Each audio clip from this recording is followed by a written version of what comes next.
Hey, welcome back to the Cash Flow Podcast. I'm talking to you. I'm going to continue talking to you this week about the position you're in. You're a founder who's trying to grow your business and scale it. And there are a couple things that I know are getting in your way. And we've been talking about one that I'm actually going to dive a little deeper into this time from a different angle. And I'm calling this episode, Being Needed is Not the Goal. And the psychology around this is so powerful that I want to take a minute to kind of walk through it with you. I've been through it. Every founder I know has been through it. There are countless examples in my book of situations where I've been involved helping people deal with the situation. So I am hitting this topic really hard, but I think it's because I know it's going to be your biggest barrier to scaling your business. So I really want to dive in on it. And what we've been talking about is you stepping out of the business so that you can see how you can make changes in order to let it run without you. And I want to go into that a little bit more today. And we got a great worksheet at the end of this that I'd love for you to work on because it won't take a lot of time, but it will open your eyes. And I actually do this exercise with my clients, and the feedback I've gotten has been tremendous. And it's helped them make some of these shifts that are so psychologically powerful and hard to do that I really want to share it with you. So what I want to talk about here is that you're not going to lose your importance to the business when you're not needed in every single decision. Okay? This goes back to the same question I've been asking. What happens if you disappeared for a month from your business? And if you're like everybody else I talk to, you kind of chuckle and go, yeah, that's cute, Pam. Try and pat me on the head and send me away, which I don't do easily. But then you stop laughing because you realize that you know the answer to this question. Right now, the business would probably fall apart if you stepped away for a month. And I want to give you some things to help you get towards that not being the case. And I'll tell you here, the hard truth at the very beginning is you won't scale unless we figure this out. So I really want you to listen to me, please, and apply the experience. A good friend of mine said, I can't work harder for your business than you do. And right now, this is the hardest work you have to do. So I really want to dive in here. The psychology here that's so powerful is that being needed feels really good. I know that. You know that. We all want to feel needed. It's an important thing. And in your mind, because you were always needed at the beginning of your business for everything, for every crisis, you knew the customers, you knew the vendors, you knew when things were going to break, you knew which things you could patch and which things you needed to spend more time on. You knew when it was time to cut off debate and just move forward. That's the way you were needed when the business was founded. And unfortunately, what's happened is that's a pretty fragile state, which I think you'll know and admit. But fortunately for you, and unfortunately for you, it succeeded. So now you've got a successful business on your hands. And unfortunately, that fragility came with it because it's so reliant on you. And your mind, what you've learned, the habit, the muscle memory you have is that being needed is what makes this work. Being needed the same way I've been needed before is what's going to make this work and grow and continue. And that's a belief. And I don't know if I've studied a lot on beliefs with a lot of different people, and beliefs are basically truths to you. I can argue with you a million times over something, and you're not going to change your mind because it's a belief.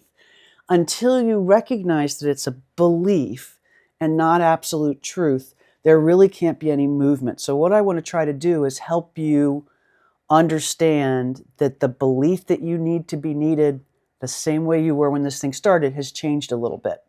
So what we're talking about here is this identity shift that needs to happen that nobody really warns you about. And you may be out there on your own as a business owner and nobody to have this conversation with. So let's have it. The biggest fear of every founder is irrelevance. And the reason I know this, not just from working with founders who are scaling, but working with founders who have scaled and then have sold their business and didn't have something to step into and started to feel irrelevant, it's a really powerful emotion. It's a big fear that people have. And we all know that fear drives that lizard brain that we have into action and doesn't give our thought-provoking processes a chance to really have any input. So you stay in the middle of things because you're needed. You're afraid that if you're not needed, you're going to become irrelevant. And the business doesn't really need it anymore if it's going to grow. because your identity, this identity of being needed, hasn't caught up with the business. The business doesn't need that from you anymore. So you feel needed, but you're not doing something that's needed. Now, I'm going to say that again because that's the hardest part, I think, to understand or feel, is that, yeah, you feel needed because of what you're doing, but what you're doing now isn't needed. Something different is needed from you. You're not going to become irrelevant. You're actually going to become even more important, even more relevant. So what happens is, if you don't make this change, your decisions are probably bottlenecking. You're the bottleneck. You're the one who holds things up all the time. Your team members are kind of left without being able to use their judgment. So they're not growing. They're not developing. They're not getting to a point where they can help you grow this thing. And your systems never solidify. And by solidify, I don't mean that they're inflexible, because systems, actually good systems, the best systems, are flexible, but they're not flexible to you doing everything. They're flexible to making sure that everything's working and staying within the boundaries that you set as the leader. So the distinction here, I think, is you've been in survival mode, right? You had to be. You started a business, and that feels very active, and it is. It's urgent. It's important. Stability, or things working without you being in that urgent mode, that constant crisis, can seem quiet, boring.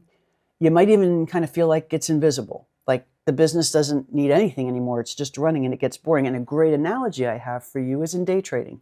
So every day trader goes through this. They get excited at first. It's fun. It's a new game.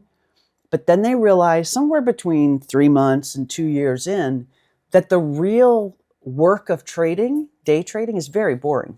You are executing on the same thing over and over again, and only when you see the situation that calls for you to make a trade. And it's very boring. But every successful trader has gotten to boring. The cool thing about your business is it doesn't have to get boring. So think about a hospital or an airline, for example, and if a pilot takes the day off, the airline doesn't close. If a nurse is out one day, the hospital doesn't close. And it's not because they're not valuable. And this is what I want to drive home. Because the business can survive without you there doing everything, doesn't mean you're not valuable. It just means you've set up a system that's going to function even better and broader beyond what you're able to do right now. Okay? Real businesses work this way. Here's the hard truth. And the hardest thing I ever have to say to my clients is, if your presence is required for normal operations, it means one of two things.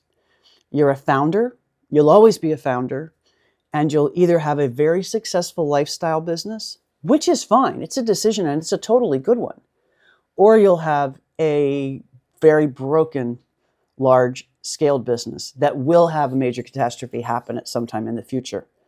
And that's not a moral judgment that I'm making there. It's a design problem. It's just a design problem. We need to move it out of the psychology of I'm not going to be needed anymore and into, oh, what do I want? What you want is optionality. Now, my mother would probably tell you, she's probably turning over in her grave saying, that's not a word, because it wasn't in the dictionary back then. But optionality is a word I kind of like, so I'm going to use it despite that. And what you want is to be optional to the business, not essential to the business, because that gives you freedom, gives you, God knows it gives you durability, because now you can sleep. You're not going 24/7. You're not constantly thinking about the next problem. And it increases your value. That's the key I want to give you here. You're going to go from being needed doing the old things that you do that are actually hurting the business to being valued for being needed for the new value that you add. So what does that look like? That's like a lot of words, right? But what does it look like? You'll know this transition has happened when you move from fixing things, answering all the questions, rescuing people. I'm a big rescuer. I've got the problem, right? I know what it is. It's a habit. It's a way I feel relevant. It's a way I feel important. It's not a way to run a business. But what is you become the person that can design things, design changes for the business, design growth, design processes that work even better than when you first get yourself out of the way of them. You can teach if you like teaching.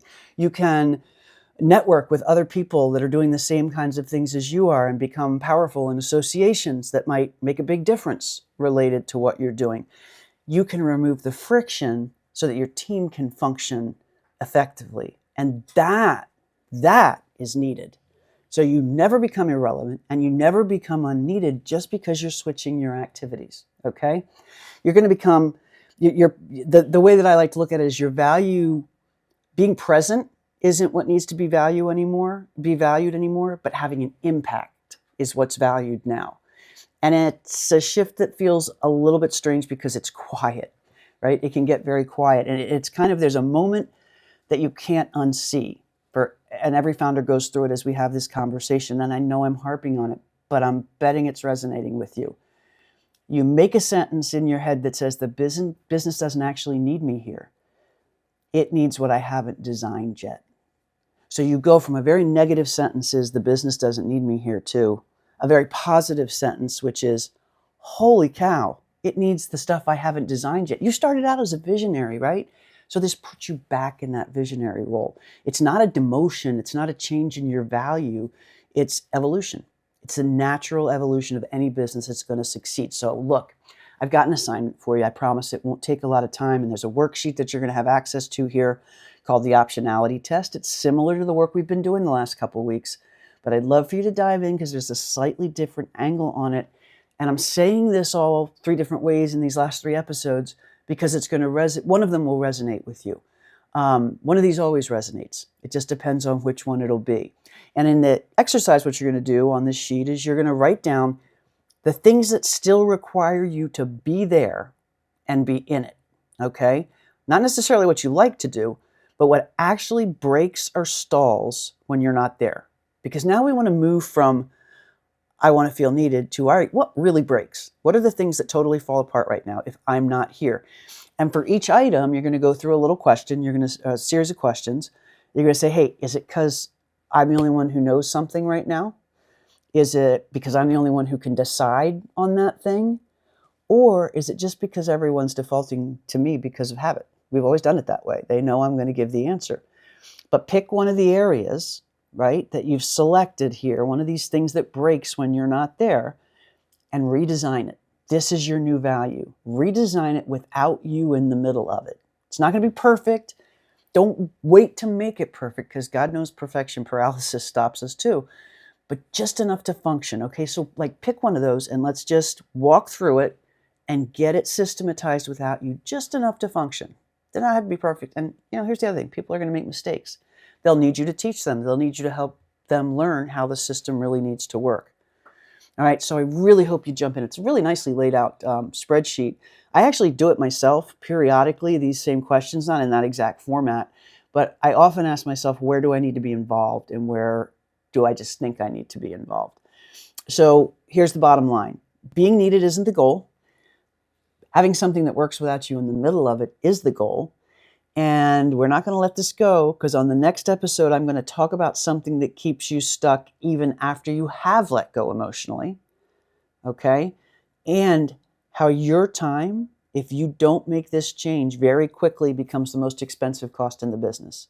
You are going to become your most biggest. You're going to become your biggest expense if we don't figure this out. So when you're ready, okay, look at this worksheet, fill it out, and you're going to see that the value of the time you provide just gets exponentially bigger. All good? All right, I'll see you next time.